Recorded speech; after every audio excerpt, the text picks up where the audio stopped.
আর সবকিছু মিলে আপনি ধরেন সব খরচ বাদ দিয়ে 12 লাখ টাকা সেভ হবে, 10 থেকে 12 লক্ষ টাকা। আসসালামু আলাইকুম প্রিয় দর্শক।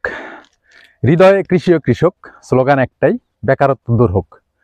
দর্শক, দেশ এবং দেশের বাইরে যে যেখান থেকে আজকে আমার চ্যানেলের এই ভিডিওটি দেখছেন তাদের সকলকে প্রীতি এবং শুভেচ্ছা জানিয়ে শুরু করছি আমার আজকের ভিডিও। প্রিয় দর্শক, আমি আজকে চলে এসেছি নীলফামারী জেলার ডিমলা উপজেলার একদম প্রত্যন্ত একটি ইউনিয়ন, যেটার নাম হলো ঠাকুরগঞ্জ। এই ঠাকুরগঞ্জ ইউনিয়নে আমি চলে এসেছি এমন একজন ভাই, নাম হলো পলাশ মোল্লা, যিনি শরীয়তপুর থেকে এখানে এসে নতুন করে বসতি স্থাপন করেছেন, সেই সাথে শুরু করেছেন পেয়ারার চাষ। আমরা আজকে তার পেয়ারার যে প্রজেক্টটি রয়েছে, এই পেয়ারার প্রজেক্টটি নিয়েই তার সাথে পেয়ারা চাষের A to Z কথা বলবো। দর্শক, চলুন আমরা তার সাথে কথা বলি। আমরা আমাদের কাঙ্ক্ষিত যে ভাই, ওই ভাইয়ের সাথে কথা বলার জন্য চলে আসছি।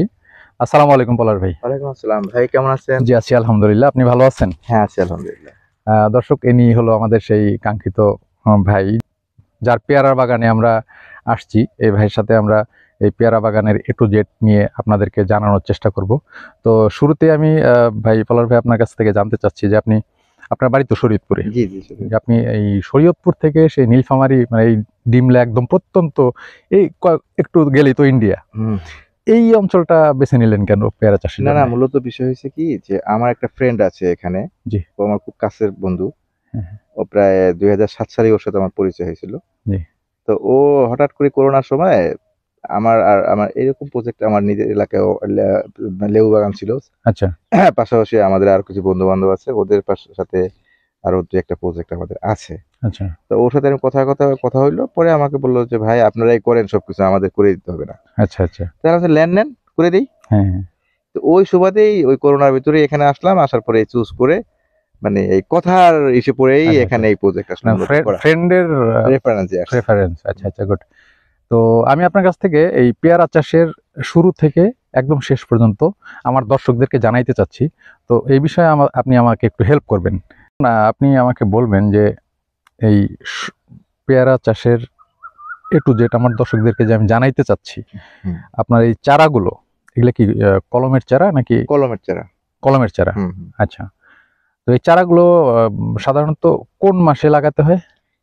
এটা 12 মাসই দেওয়া যায়। ও, এটা 12 মাস? 12 মাসই রোপণ করা যায়। আর এটা 12 মাসই ফল, বছরে সারা বছরেই গাছে ফল থাকে। আচ্ছা। কম বেশি ফল 12 মাসই 12 মাসই থাকে। আচ্ছা, ঠিক আছে। তো আপনি এই কতটুকু জায়গা জুড়ে আপনি পেয়ারা চাষ করছেন? এখানে আছে 77%। 77% জমিতে আপনি কতগুলো গাছ লাগাইছেন?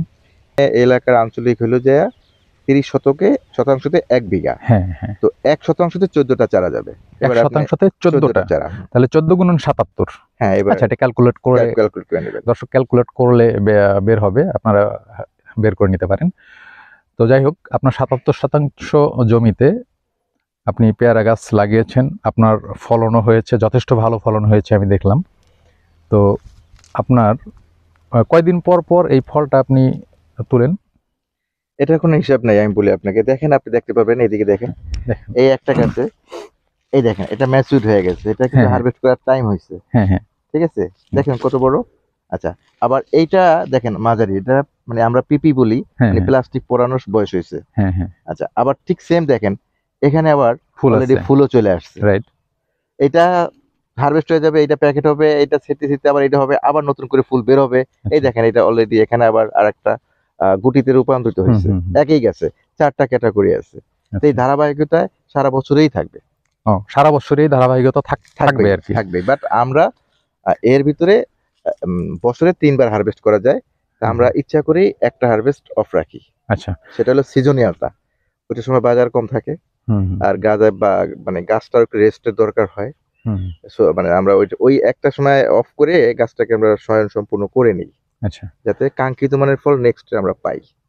তো কলমের চারা আপনি যখন লাগানোর কতদিন পর থেকে এটা? আপনি লাগানোর 25 দিন পর থেকে গাছে ফুল আসবে। লাগানোর 25 দিন পর থেকেই? বাট আমি 6 মাসের আগে ফুলটা নেব না।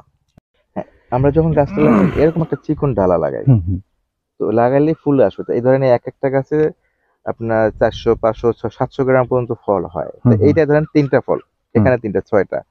আপনি 400 দিয়ে পূরণ দেন, 6টা 4 4 24 মানে 2.5 কেজি, 2.5 কেজি লোড নেওয়ার মতো ক্ষমতা এটা নেই।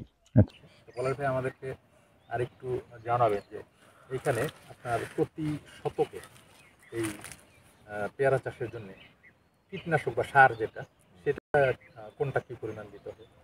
এটা আপনার বুঝতে হবে, কারণ এক এক সময় এক এক রকম স্প্রে হয়। হ্যাঁ, এক এক সময় এক এক রকম সার দিতে হয়। হ্যাঁ। কখনো জৈব সার, কখনো রাসায়নিক সার, কখনো অনুখাবার এই জাতীয়, আবার কখনো স্প্রে বিভিন্ন রকমভাবে করতে হয়।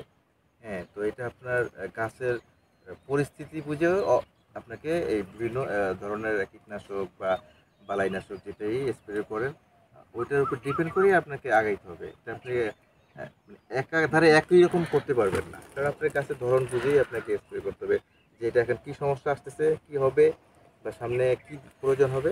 হ্যাঁ, এটা আপনাকে বুঝে নিতে হবে, এটা আস্তে আস্তে শিখে নিতে হবে। তার মানে হলো যে নতুন যদি কেউ নতুন করতে গেলে কারো না কারো সহযোগিতা লাগবে অথবা ট্রেনিং লাগবে, তাই তো? ট্রেনিং তো আছেই, কিন্তু বাস্তবতাটা আর ট্রেনিংটা আর বই পুস্তকটা অনেক ডিফারেন্ট। রাত আর দিন ফিল্ড পর্যায়ে আমরা ভাই কৃষক মানুষ, আমরা মাটির লোক, আমরা মাঠেই থাকি, মাঠ নিয়ে আমরা বুঝি, আমরা কোনটা কি গ্রুপ এটাও বুঝি না, আমরা শুধু বুঝি যে এটা ধরেন এই গাছটা এই যে কালো হয়েছে পাতাটা একটু একটু, হ্যাঁ এটা কি লাগবে, ওই ওষুধটার নাম বলতে পারবে একজ্যাক্ট, কোন গ্রুপ কি এত কিছু আমাদের জানা দরকার না, আমরা জানি যে ওইটা দিলে ভালো হবে, আমরা ওই নাম ধরেই ডেকে এনে স্প্রে করবো বা আমরা গাছে প্রয়োগ করবো, ইনশাল্লাহ এটা ঠিক হয়ে যাবে। বিষয়টা এরকম। আচ্ছা, একটু অর্থনৈতিক হিসাব হিসাবে আসি যে আপনার বছরে অথবা মাসের হিসাব করি যে প্রতি মাসে আপনার এই ফল এই পেয়ারা চাষ করতে 77% জমির মধ্যে খরচ কি পরিমাণ? আমি আপনাকে একটা সহজ হিসাব দিই, আপনি মাসিক হিসাব আমাদের কাছ থেকে কখনোই নিতে পারবেন না, আর একজ্যাক্ট কেউ দেবেও না, আর যদি কেউ দেয় তাহলে ভাবতে হবে সে আপনার সাথে লাভ করতেছে, প্রতারিত করতেছে, মানুষকে হয়রানি করার জন্য বিভিন্নভাবে করতেছে। আপনার সহজ হিসাবটা হলো, সেটা হলো 1 বিঘা জমিতে ধরেন 400 গাছ। হ্যাঁ হ্যাঁ, 400 গাছে আপনি প্রথম রাউন্ডে ধরে নিতে হবে, প্রথম রাউন্ডটায় ধরেন একটা গাছে 3 কেজি কি 4 কেজি পেয়ারা হবে, 3 কেজি প্রথম।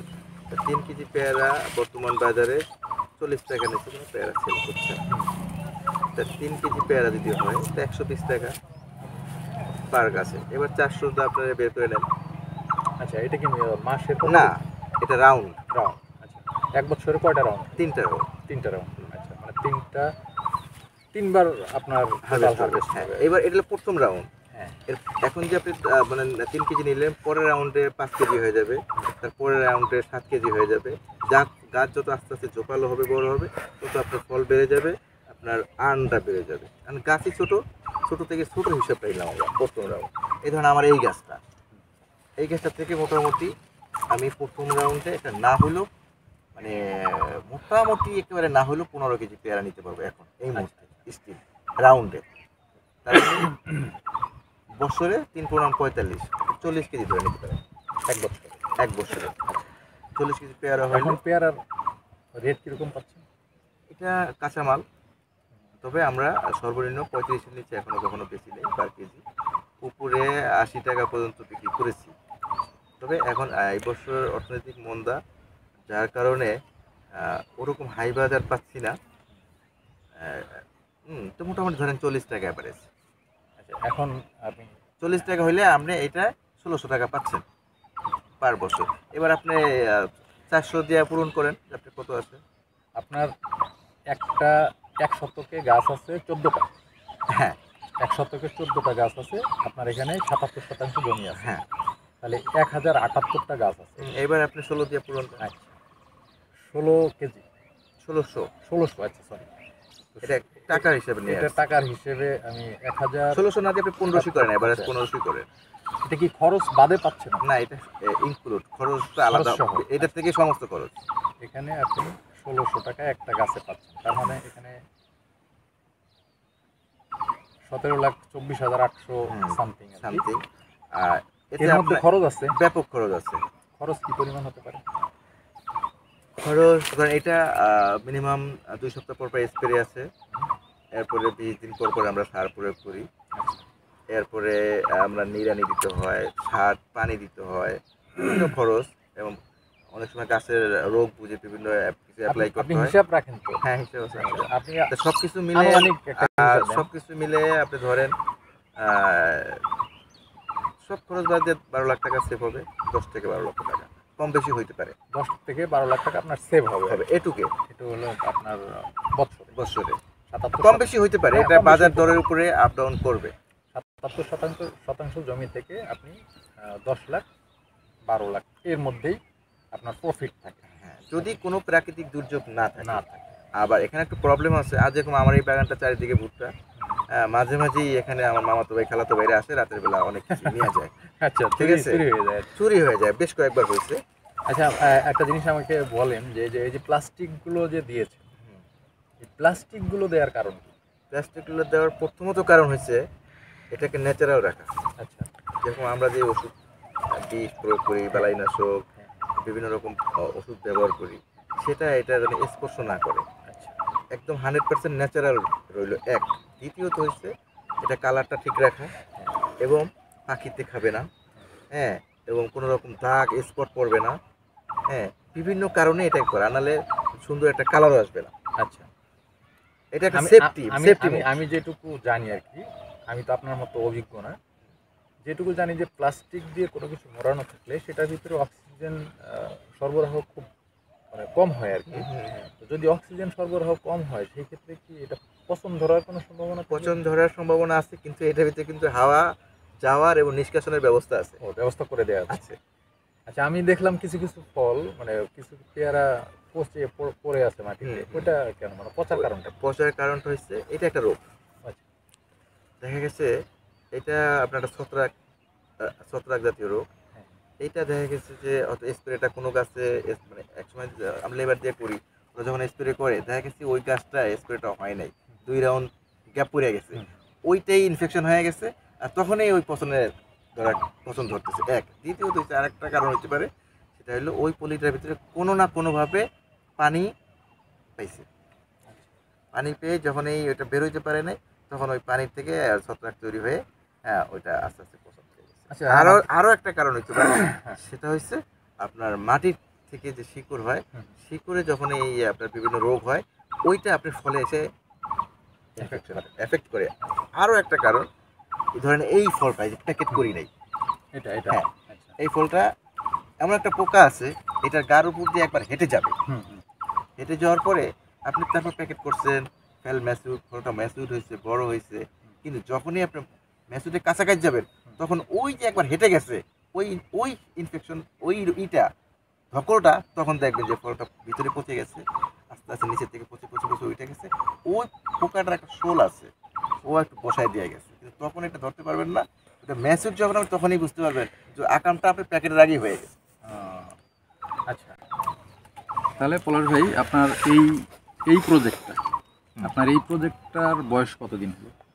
এটা আমি 2020 সালের নভেম্বরের 4 তারিখে এটা রোপণ করছি, এখানে স্টার্ট করছি। 2020-এর নভেম্বরের 4, তার মানে প্রায় 4 বছর। না, নিয়ারেস্ট আপনার 3 বছরের পরে, যে 23 তো, এবার নভেম্বরটা বাদই, 2000টা বাদই দেন। আচ্ছা, নিয়ে আসবেন আপনি 21-এ, 21-22 আর এই 23-এর এই 3-4 মাস, তাহলে হলো মানে 2 মাস 4 মাস, 2 বছর 4 মাস, 2 বছর 4 থেকে 5 মাস, 2 বছর 4 থেকে 5 মাস।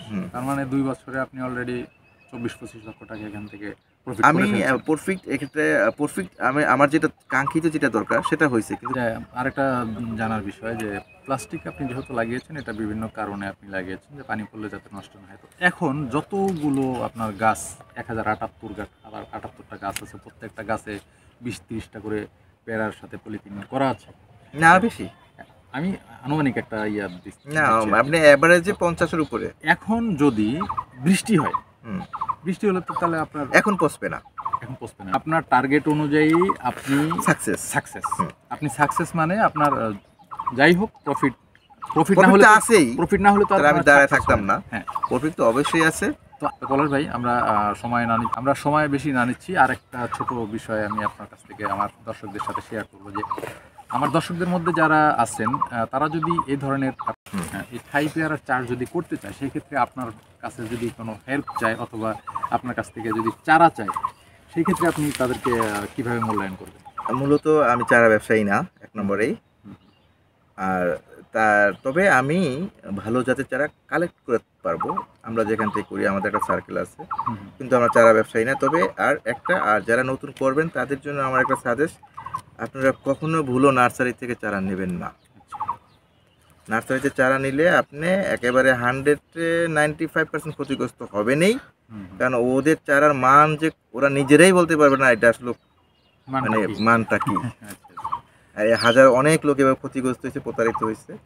আপনারা যখনই যে কোনো বাগান করেন, প্রজেক্ট করেন, বিভিন্ন প্রজেক্টে ঘুরে বেড়াবেন, দেখবেন, বুঝবেন এবং তাদের সহযোগিতায় তাদের থেকে চারা কালেক্ট করার চেষ্টা করবেন। তাইলেই আপনারা বা কাঙ্ক্ষিত মানে পৌঁছতে পারবেন। তো ঠিক আছে পলাশ ভাই, আপনার মাধ্যমে আমার দর্শকদেরকে থাই পেয়ারা চাষের A to Z পুরোপুরি না হলেও আংশিক হলেও জানাতে চেষ্টা করলাম, যতটুকু সম্ভব। আপনি জানাইলেন। আজকে আমাদের সাথে আপনি যে সময় দিয়েছেন এজন্য আমার চ্যানেলের পক্ষ থেকে, আমার পক্ষ থেকে আপনাকে অনেক ধন্যবাদ। অসংখ্য ধন্যবাদ ভাই, আপনাকেও ধন্যবাদ যে আপনারা আসছেন এবং সবাইকে জানান, বুঝান যে মানে কেউ যেন প্রতারিত অন্তত না হয়। এই বর্তমান সময়ে প্রতারিত হওয়া মানে ক্ষতিগ্রস্ত হওয়া। আজকের ভিডিও আমি আর বড় করছি না, অনেকটা বড় হয়ে গেছে। দেখা হবে পরবর্তীতে অন্য যে কোনো ভিডিওতে। ততদিন পর্যন্ত ভালো থাকবেন, সুস্থ থাকবেন, এই প্রত্যাশা করছি। সাথে আরেকটা প্রত্যাশা করছি, আপনি যদি আমার চ্যানেলের নতুন দর্শক হয়ে থাকেন অবশ্যই চ্যানেলটি সাবস্ক্রাইব করে আমার চ্যানেলের পাশে থাকবেন। আমার কৃষিবাড়ি নামে ফেসবুক পেজও রয়েছে, অনুরোধ থাকবে ফেসবুক পেজটি ভিজিট করে আসবেন। দেখা হবে অন্য কোনো ভিডিওতে। ততদিন পর্যন্ত ভালো থাকুন, সুস্থ থাকুন। আসসালামু আলাইকুম রহমতুল্লাহ।